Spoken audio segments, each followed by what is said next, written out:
Halo, selamat datang kembali di sesi explainer kita. Hari ini kita bakal bedah sesuatu yang bisa dibilang epic banget. Kita akan masuk ke pemikiran abad ke-17 dari René Descartes, spesifiknya di meditasi pertama, merujuk dari halaman 15 sampai 20. Dan sejujurnya, buat saya pribadi, bacaan ini rasanya udah kayak nonton film thriller psikologis. Descartes itu nggak cuma ngajak kita mikir biasa ya, dia bener-bener ngajak kita ngebongkar habis-habisan semua pemahaman kita tentang alam semesta, dari akarnya. Jadi, siapkan mental Anda karena kita akan mulai mendekonstruksi realitas. Pernah nggak sih Anda lagi asyik tidur terus tiba-tiba terbangun dengan jantung berdebar kencang? Entah habis mimpi buruk yang mengerikan atau malah mimpi yang super indah. Dan di detik Anda melek, Anda baru sadar. Astaga, tadi itu cuma mimpi. Nah, di momen transisi sepersekian detik itu, realitas kan kerasa ambigu banget ya. Pengalaman yang sangat universal ini justru jadi titik tolaknya Descartes. Dari sini dia nemuin satu premis yang simpel, tapi agak bikin merinding. Gini, kalau kita bisa ditipu mentah-mentah oleh realitas saat kita lagi bermimpi, gimana kita bisa yakin 100% kalau saat ini, detik ini juga, kita nggak lagi salah tentang segalanya? Oke, mari kita selami ini lebih dalam. Descartes punya satu misi yang luar biasa radikal. Setelah bertahun-tahun, dia akhirnya sadar kalau banyak banget hal yang dia yakini dari kecil ternyata salah. Logikanya gini, kalau fondasi bangunan pengetahuan kita itu rapuh, ya cepat atau lambat seluruh bangunannya pasti ambruk kan? Terus apa solusinya? Descartes memutuskan minimal sekali seumur hidupnya, dia harus menghancurkan semua keyakinannya sampai rata dengan tanah. Tujuannya cuma satu, membangun kembali ilmu pengetahuan yang benar-benar baru, yang kebenarannya itu mutlak, sama sekali nggak bisa diragukan. Tapi tenang, untuk meruntuhkan bangunan pengetahuannya ini, Descartes nggak perlu repot-repot ngebuktiin kalau setiap keyakinannya itu satu persatu. Wah, itu sih bisa habis waktu seumur hidup. Dia cuma butuh cari satu celah aja buat meragukan fondasinya. Kalau fondasinya goyah, ya udah, otomatis semua yang ada di atasnya bakal ikut runtuh. Nah, kita bakal ngelewatin 3 tahap eskalasi yang sering disebut sebagai tangga keraguan. Yuk kita mulai daki anak tangga yang pertama. Sekarang kita masuk di level 1, yaitu tipuan indera. Coba deh Anda pikirkan sejenak. Dari mana sih sebenarnya Anda dapat hampir semua pengetahuan tentang dunia ini? Pasti dari penglihatan, pendengaran, sentuhan atau pengecapan kan? Descartes juga ngerasa gitu. Dia ngakuin kalau semua hal yang dianggap paling benar selama ini asalnya ya dari panca inderanya. Tapi tunggu dulu, dia tiba-tiba berhenti dan mulai mikir kritis. Dia sadar kalau indera kita ini kadang-kadang suka nipu. Kita ambil contoh konkret yang gampang banget ya. Anda pasti pernah nyelupin sedotan atau tongkat lurus ke dalam gelas berisi air kan? Mata Anda jelas-jelas ngelihat tongkat itu bengkok atau patah. Atau pas Anda lagi nyetir di siang bolong yang panas banget, aspal di depan sana kelihatannya kayak ada genangan air. Padahal pasti lewatin kering kerontang. Cuma fata morgana. Nah, dari sini Descartes ngeluarin satu prinsip kehati-hatian yang masuk akal banget. Katanya, sangat tidak bijaksana untuk percaya 100% pada sesuatu yang pernah menipu kita, walaupun cuma sekali. Jadi, karena indera kita terbukti pernah bohong di kondisi tertentu, kita punya alasan kuat buat mulai meragukannya. Anda mungkin mikir, ya oke lah, indera saya memang kadang ketipu kalau dari jauh. Tapi saya kan nggak mungkin salah soal hal-hal yang ada tepat di depan hidung saya sekarang. Anda pasti yakin banget kalau Anda punya tubuh, punya tangan, dan lagi ngelihat ke depan saat ini. Tapi, mari kita naikkan levelnya.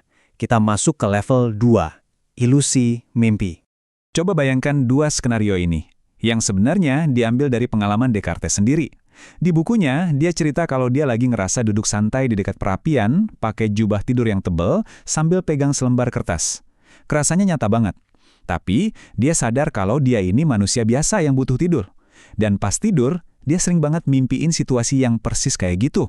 Di mimpinya, dia ngerasa lagi duduk di depan api pegang kertas, padahal kenyataannya, dia lagi tiduran tanpa busana di atas kasur. Di alam mimpi, ilusi yang diciptain sama otak kita itu rasanya benar-benar sama konkretnya dengan realitas yang lagi kita jalani pas bangun. Dan ini benar-benar mengilustrasikan inti dari ketakutan filosofis kita. Ternyata, kenyataannya itu nggak ada satupun tes medis, nggak ada tanda fisik, dan nggak ada bukti logis yang secara mutlak bisa bedain apakah Anda sekarang ini lagi bangun atau lagi tidur nyenyak. Sama sekali nggak ada. Pemikiran ini bikin Descartes kaget bukan main. Saking takjubnya, dia sampai mikir, jangan-jangan dia saat itu juga lagi bermimpi. Jadi sampai di titik ini, kita udah buang jauh-jauh kepercayaan pada panca indera kita. Dan kita juga udah ngapuin kemungkinan kalau realitas fisik di sekeliling kita ini bisa jadi cuma ilusi dari mimpi yang panjang banget.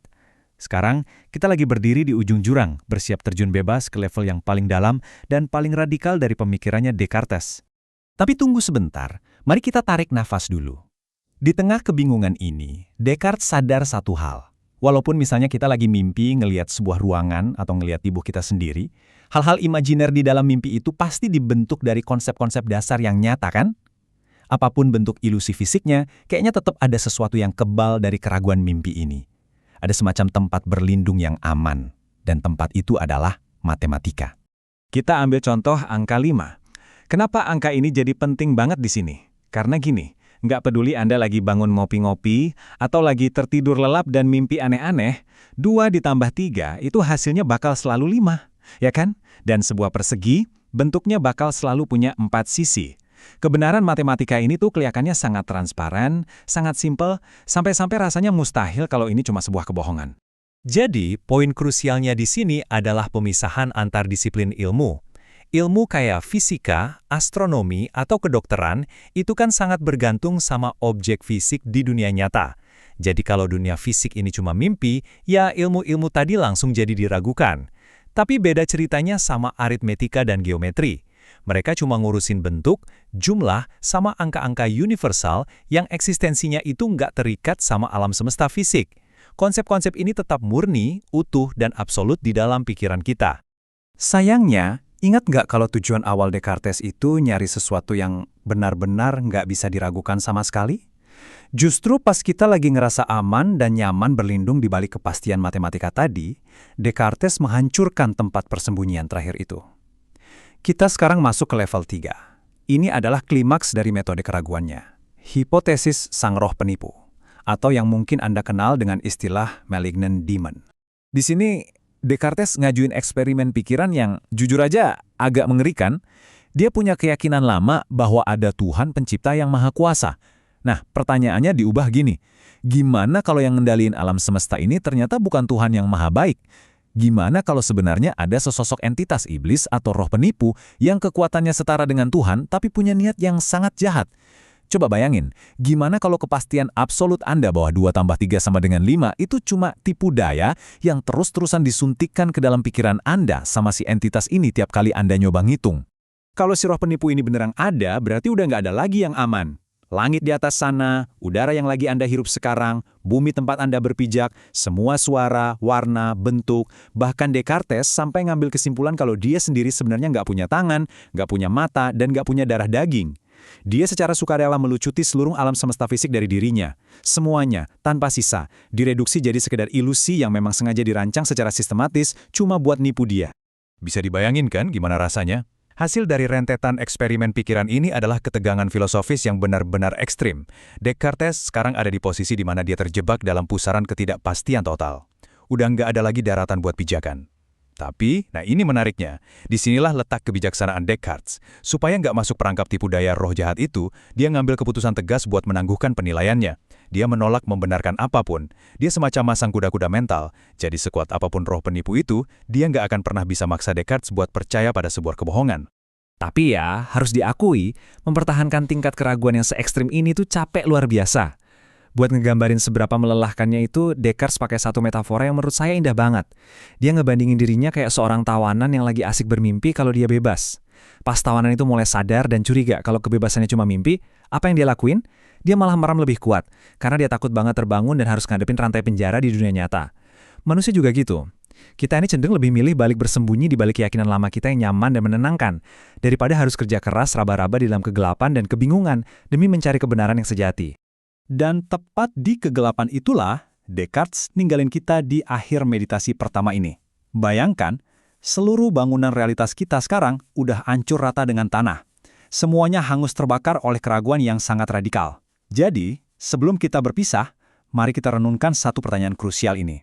Jika mata Anda bisa nipu Anda, jika hidup yang Anda jalani ini bisa aja cuma sekedar mimpi, dan jika bahkan hitungan matematika paling dasar sekalipun adalah hasil manipulasi pikiran dari entitas maha kuasa, apakah ada satu hal aja yang eksistensinya sama sekali nggak bisa Anda ragukan? Provokatif banget ya. Jawaban buat teka-teki monumental ini bakal dibongkar Descartes di meditasi kedua nanti. Sampai saat itu tiba, teruslah bertanya, teruslah ragu, dan terima kasih banyak udah ikut mikir bareng di sesi explainer kita kali ini.